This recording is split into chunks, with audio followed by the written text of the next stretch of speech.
Сәлем достар, бүгін мен мынандай бір таза жасанды интеллект арқылы соның көмегімен бір ролик жасамақшымын. Мысалға, қалай автоэлектрик кәсібін меңгеруге болады, қандай білім керек, содан кейін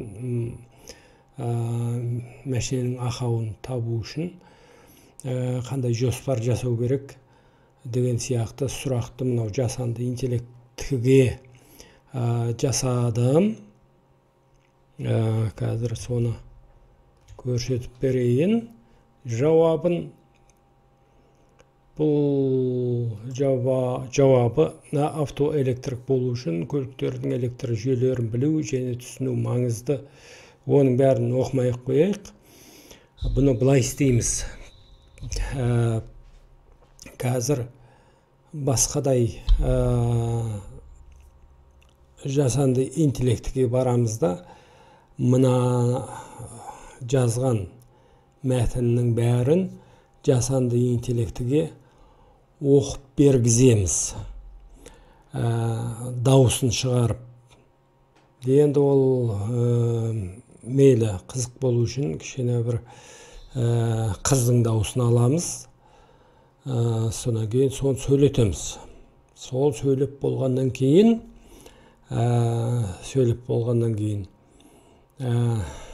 не істейміз?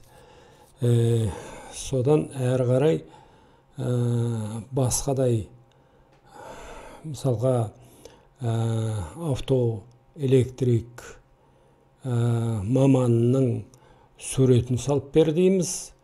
Жалпы портретында. Содан кейін сөйтіп бір ролик жасаймыз. Қазір мына ең біріншісін көрсеттім. Мына біріншісі менің қадамымды көрсеттім. Енді келесі қадамымыз соны сөйлеттіру. Міне қазір біз екінші қадам жасау үстіндеміз. Қазір мен мынау Edge жасанды интеллектіге алып келіп, жаңағы мынау мәтіннің бәрін соны салдым. Енді сол мәтінді дауыстатамыз қазір. Міне. Автоэлектрик болу үшін көліктердегі электр жүйелерін білу және түсіну маңызды. Бұған электрлік компоненттер, тізбектер, электр схемалары, диагностикалық құралдар және автомобильдің электр жүйелеріне тән ақау. Міне дауысы кәдімгідей керемет. Енді осы дауыс бізге негіз бола алады, және мынау жоспарда негіз бола алады деп сенемін. Өйткені бұл оңай дүние емес. Жасанды интеллект деген бұл барлық ақпараттың бәрін зерттеп, өзінен өткізіп деген сияқты сондай бір толық қолдануға болатындай сондай сенімді ақпарат. Сондықтан соны қолданамыз. Енді үшіншісі осының бәрін дауыстандырып бір ролик жасау. Автоэлектрик болу үшін көліктердегі электр жүйелерін білу және түсіну маңызды. Бұған электрлік компоненттер, тізбектер, электр схемалары, диагностикалық құралдар және автомобильдің электр жүйелеріне тән ақауларды жою әдістері туралы біледі.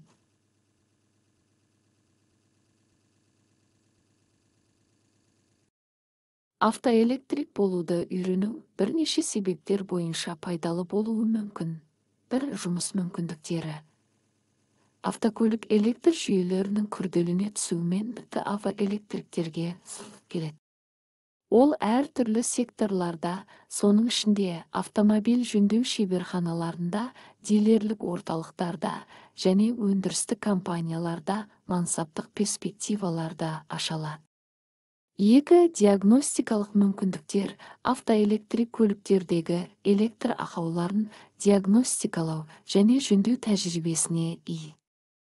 Электр ақаулары көңіліңізді қалдыруы және шешуі қиын болуы мүмкін. Сондай-ақ ақауларды жою және жөндеу дағдыларына ие болу сізді көлік иелері мен механиктер үшін құнды ресурсқа айналдырады. 3. Жетілдірілген табыс әлеуеті. Автоэлектрлік жүйелерге мамандану сіздің нарықтық құндылығыңызды және табыс әлеуетіңізді арттыра алады. Білікті автоэлектриктер жиі сұранысқа ие және жалпы механикпен салыстырғанда жоғары жалақы алады. Іске қосылмаған автокөлікті тексеру жоспарына қатысты келесі қадамдарды орындауға болады. 1. Батареяны тексеру. Батареяда тозу белгіленсін. Көліктің іске қосылатынын көру үшін аккумуляторды іске қосу мүмкіндігін қарастырыңыз. 2. Стартер қозғалтқышы мен электромагниттік тексеру. Стартер қозғалтқышы мен электромагниттің зақымдалуын немесе дұрыс жұмыс істемеуін тексеріңіз. Қосылымдарды тексеріңіз және олардың қауіпсіз екеніне көз жеткізіңіз. 3. Тұтану қосқышын тексеру. Тұтану қосқышының дұрыс жұмыс істеуін тексеріңіз.